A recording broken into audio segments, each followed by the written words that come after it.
These two children may look innocent to you, just like any others. But what if I told you they're cold-blooded killers? Was he able to talk?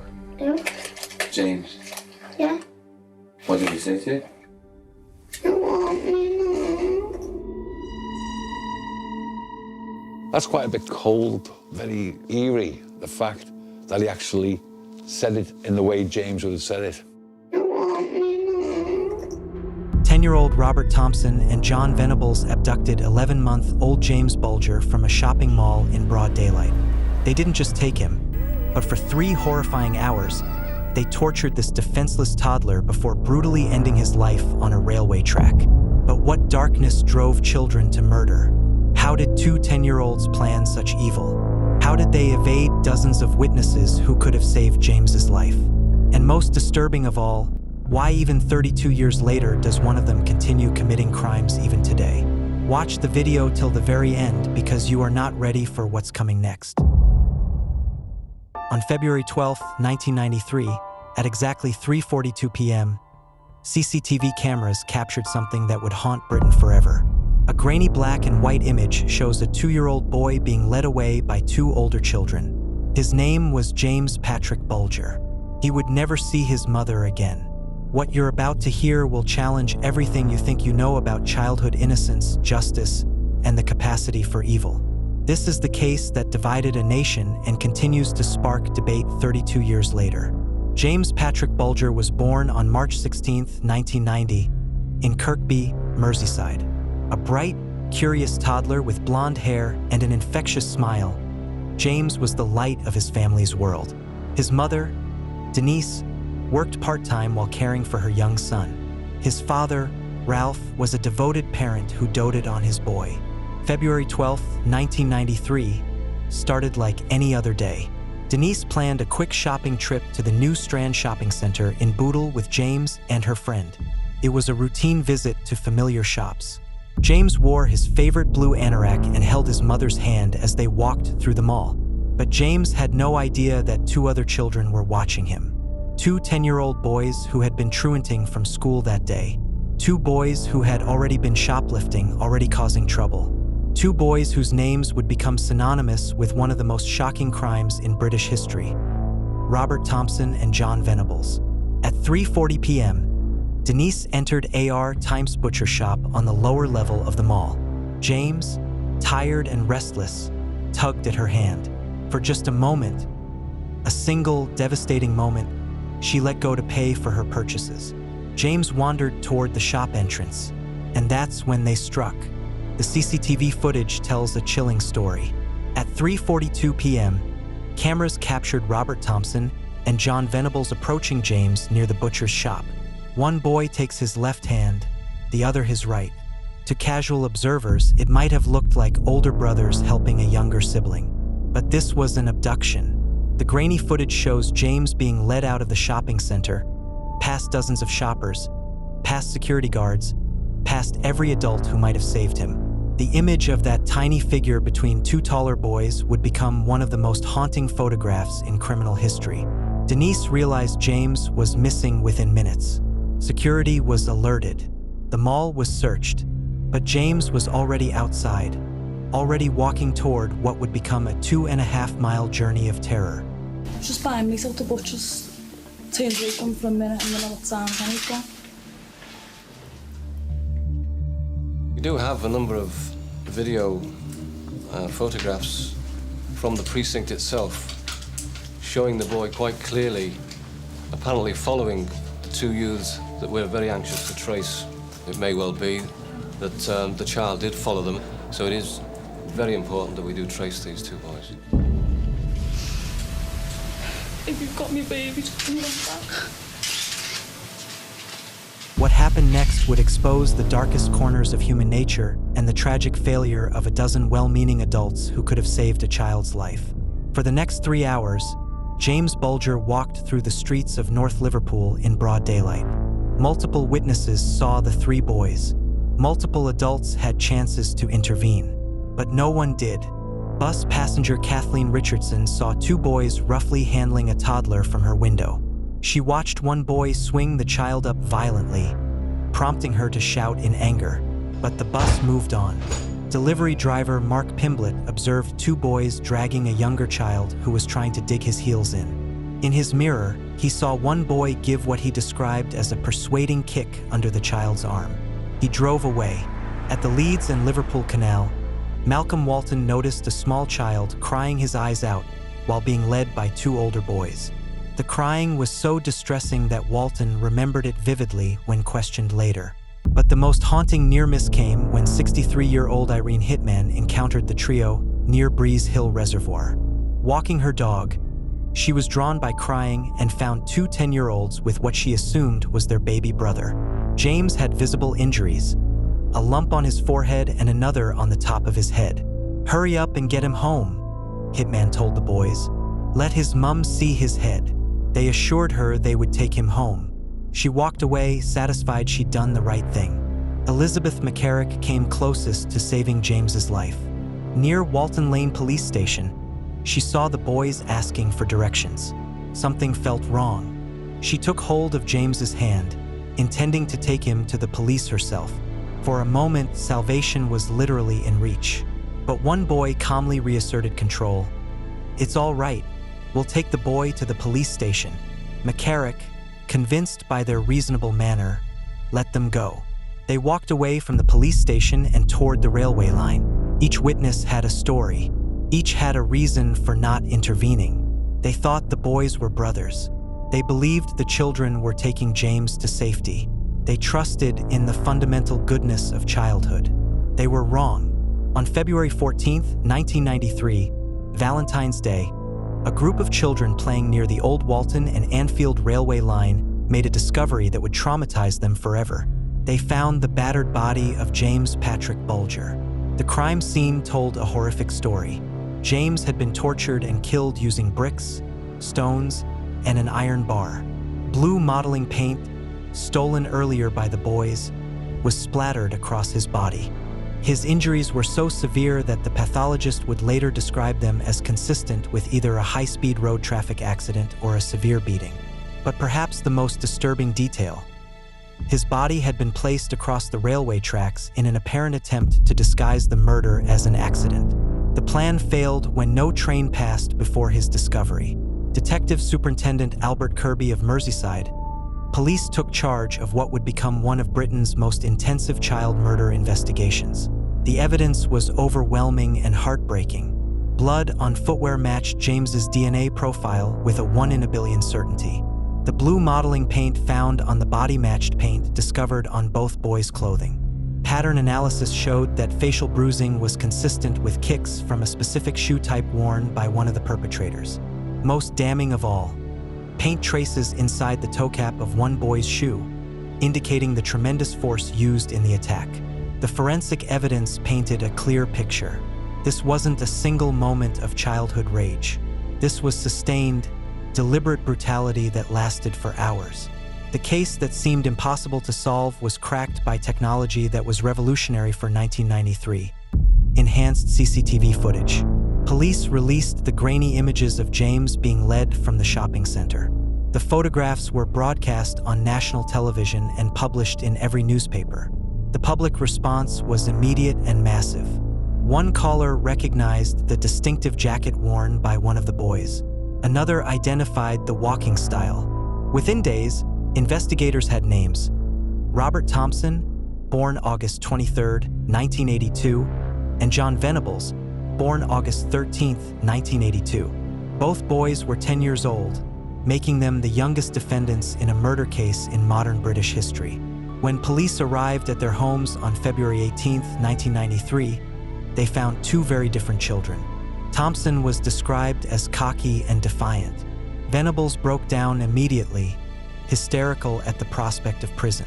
What they discovered during interrogation would divide public opinion for decades to come. The interview room recordings revealed two children struggling with the magnitude of what they'd done. He said that the two of you were in the Strand and that you saw the little boy. We never. This interview is being tape recorded. I'm Detective Sergeant Roberts. Now, what's your full name? Robert Thompson. What do they call you? Robert or Bobby? Walton. I think Bobby's a more friendly name. Do you agree? Yeah. I just want to know a little bit about you now, okay? What's your hobby then? Skipping school. Skipping school, is that right? That's not a hobby, that's a profession, Bobby, when you do it as well as you. Bobby, I came out to your house this morning, didn't I? Yeah. What did I say to you? No listening. Correct. What for? James. James, what about James? That you said on suspicion of murdering. Well, very well remembered. Did you ever see him in the Strand? You shook your head again. Yeah. Bobby, was that on the day that we're talking about? Was that on this Friday? Yes. Yeah. Yeah. We were going up the escalators. They were coming through the doors that there's loads of. Who was he with? No. Little James. His mum. With his mum. He was just running around, was he, James? Yeah. Will you tell me exactly what? Slowly, right? He just said come here. And then he grabbed his hands and walked up the stand. How did he come up to John? How did he come up to John? James. No, he was walking around the strand. Who was? James? The baby. Was he? I told him to take him back. You did what? Told him to take him back. You told him to take it back? All right, Bobby. No, you're not getting all the blame. I'm just asking your son. I'm trying to find the truth. The blame. Wait a minute, Bobby. Jon Venables initially denied everything. When confronted with CCTV evidence, he became hysterical. And he said that you took him by the hand and led him out of the Strand shops. We never. He's a liar. Calm down, my gosh. Alright, come on, look. You see, little James is following you up on stage, right? But on another picture, John, it appears as if John had hold of his hand. Yeah, well, why are you questioning me and John as well? That's the God's honest truth. God's honest truth, I'm telling you that we never. He was too scared. He was probably too scared. Robert Thompson took a different approach. Across 3 interviews, he gradually admitted more details. John saying to us that he wasn't down at the Strand. But we were. I know you were at the Strand, but why should he lie to us by saying that he wasn't in the Strand? He's scared of saying that he was down in the Strand because something happened, didn't it? Not the baby got took. Yeah. Not by me. I know the truth. I believe I know the truth. I was there. That's You right. waved. Correct, but I know that a lot of things that have gone on. Yeah, well, do you know it was me that killed him? It wasn't. I never even killed him.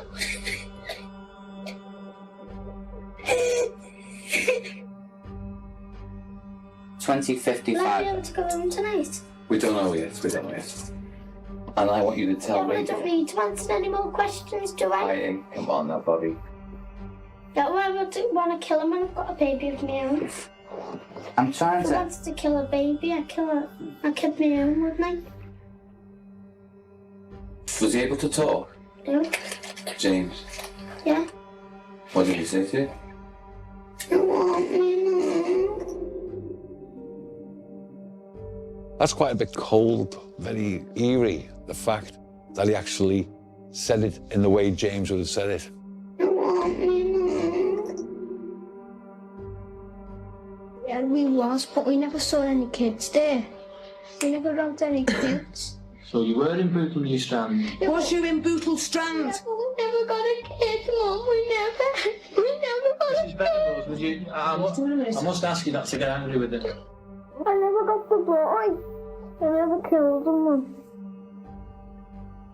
The tape had to be stopped while his solicitor calmed him down.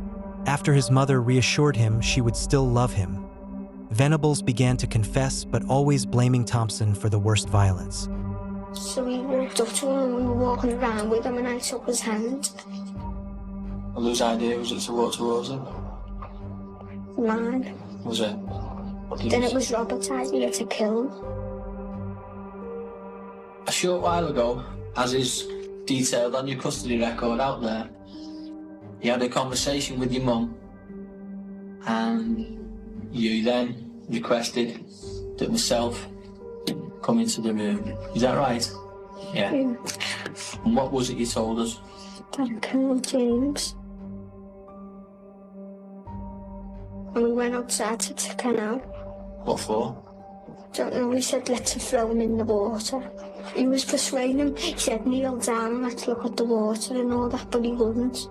Because when we wouldn't get him down, Robert picked him up and threw him on the floor and that's where he got his bump on his head. What were you gonna, why were you taking him to Walton Village? Don't know, we didn't know what to do. You walk along, where? To the train track. We took him on the rail truck and started throwing bricks at him. Throwing bricks, because Robert said pick a brick up and throw it, and just threw it on the floor. But Thompson always cast himself as the reluctant participant. We certainly admitted throwing stones and things like that. But he's blaming you for a lot of things. Yeah, but why You is he understand? blaming me? Well, I want to know the truth, right? The whole truth. There's other things going on, isn't there? They both started blaming each other. I'm gonna end up getting all the blame because I've got blood on me. We're asking you, son, and we want you to tell us the truth, that's all. Not give the blame to you or anything else. But it's only the truth that we're concerned about. Johnny threw a brick in his face. Can we just go through slowly, right, what John did with what, right? You said he got hit with a brick first, did he? Then, what did he do? Another brick. He threw another brick. What was Robert saying while he was doing all this? He was saying stay down, you stupid dick and all that. Why did he want him to stay down? I don't know. He wanted him dead, probably. Where did the stones in the bar hit him? In the head. And you said the bar knocked him out? Yeah. Onto the railway track. And what happened then? No, he was just lying there. Just finished now because I can't speak anymore. More than 20 hours of tape were recorded, capturing confessions, denials, and heartbreaking breakdowns. Each boy painted himself as the victim of the other's influence. Each claimed the other was the real killer. The tapes reveal something disturbing about childhood psychology. Even at 10 years old, both boys understood enough about their crime to lie, to deflect blame, and to minimize their involvement. But the evidence didn't lie. November 1993, Preston Crown Court. Two 10-year-old boys sat in the dock on raised chairs so they could see over the edge. They were flanked by social workers, facing a jury of 9 men and 3 women who would decide their fate. The trial was unprecedented. Never before had children so young been tried for murder in an adult court. The proceedings were not broadcast live at that time, but still the case turned into a national obsession. The prosecution, led by Richard Henriquez, Queen's counsel, methodically presented the evidence. The CCTV footage, the witness testimony, the forensic evidence, and most damaging of all, the boys' own confessions. The defense teams faced an impossible task. David Turner, Queen's counsel, representing Thompson, argued his client was present but not the aggressor. He painted Thompson as passive, claiming Venables was the violent one. Lawrence Lee, Queen's counsel, representing Venables, argued the opposite. He claimed Thompson was the ringleader and Venables was merely following along. Each lawyer blamed the other boy, mirroring exactly what the defendants had done in their police interviews. Dr. Eileen Vizard, a consultant psychiatrist, testified that both boys understood the difference between right and wrong. This destroyed any hope of a diminished responsibility defense. The evidence was overwhelming. The jury deliberated for just over 6 hours. On November 24, 1993, both Robert Thompson and Jon Venables were found guilty of the abduction and murder of James Patrick Bulger. Judge Mr. Justice Moreland delivered a sentence that shocked the nation. The killing of James Bulger was an act of unparalleled evil and barbarity. Both boys were sentenced to detention at Her Majesty's pleasure, effectively a life sentence for children. They became the youngest convicted murderers in modern British history. But the legal battle was far from over. The question became, how long should 10-year-old murderers serve in prison? Judge Moreland recommended 8 years as the minimum term. The Lord Chief Justice increased it to 10 years. But then Home Secretary Michael Howard made a decision that would change British justice forever. Bowing to public pressure and a petition signed by 280,000 people, Howard increased the minimum term to 15 years. He cited the public concern over the case and the need for public confidence in the criminal justice system. The boys' lawyers immediately appealed. In 1997, the House of Lords delivered a landmark ruling that would reshape how Britain handles juvenile justice. The law lords declared that politicians could not set prison tariffs for children based on public opinion. Justice, they ruled, must be blind to popular sentiment. Only judges, not politicians, could determine appropriate sentences. The European Court of Human Rights went further in 1999, ruling that trying 10-year-old children in adult Crown Court proceedings violated their right to a fair trial. The intimidating atmosphere, they found, prevented the boys from participating effectively in their defense. Both rulings sparked national debate about how Britain treats child criminals. Should 10-year-olds face adult justice? Can children that young truly understand the consequences of their actions? The questions remain unanswered today. In June 2001, after serving 8 years, both Thompson and Venables were released on life license with new identities. They were 18 years old. Dame Elizabeth Butler-Sloss granted them unprecedented lifelong anonymity orders. Their new names, addresses, and appearances could never be published. Anyone breaching the order faced contempt of court charges. The decision enraged the Bulger family and much of the public. Why should child killers be protected by the very justice system their victim never got to experience? But legal experts argued the order was necessary. Without anonymity, both young men faced vigilante justice and possible murder. They had, the courts reasoned, served their sentences and deserved a chance at rehabilitation. The anonymity orders remain in force today. In 2019, they were updated to cover social media, making it illegal to post photographs or identifying information online. Dozens of people have been prosecuted for breaching the orders. The protection is absolute and permanent. Robert Thompson vanished into his new life. Since his release in 2001, he has never reoffended. He successfully integrated into society, found work, and by all accounts became a productive citizen. According to reports, he has maintained his new identity so completely that even close friends don't know his past. Thompson continues to live quietly under lifelong parole supervision, with his next review scheduled for 2029. Jon Venables took a different path. In 2010, just 9 years after his release, Venables was recalled to prison for possessing indecent images of children. He was convicted and sentenced to 2 years. Released again in 2013, he was back in custody by 2017 again for child abuse images. This time, police also found a pedophile manual detailing how to abuse children. On December 13, 2023, the parole board rejected Venables' latest appeal for freedom, citing ongoing risk to public safety. He remains in prison today. The contrast couldn't be starker. One killer successfully rehabilitated, the other repeatedly reoffending in ways that echo the original crime's victimization of a child. The debate revealed ongoing frustrations about transparency in the case. Why was Venables released twice despite showing signs of continued deviance? Why are the public kept in the dark about parole decisions involving child killers? The Bulger family has never stopped fighting for answers. Denise Fergus, James's mother, has spent 30 years campaigning for victims' rights and proper justice. Ralph Bulger, James's father, has taken a different approach, focusing on child protection and supporting other bereaved families.